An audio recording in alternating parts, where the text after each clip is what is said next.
豪景花園3期1381尺，唔介意後排個層數低少少嘅話，唔使1000萬你就可以買到啦。咁個景觀情況究竟係點呢？咁而家一齊同你睇睇。單位層數比較低，景觀方面植物就會比較多啦。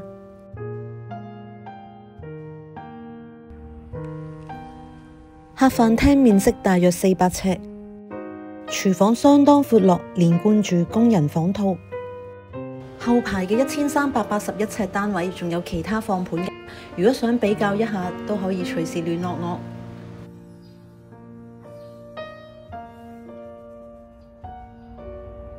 洗手間都相當闊落，仲有窗添。第一間房做咗書房，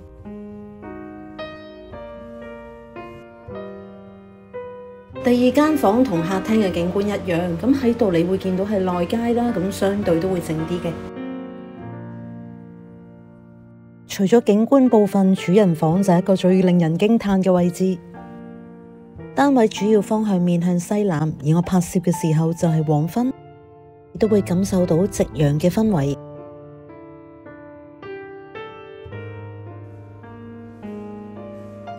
如果睇完片段對呢個單位有興趣，歡迎你隨時聯絡我，中原地產 Carol 啦。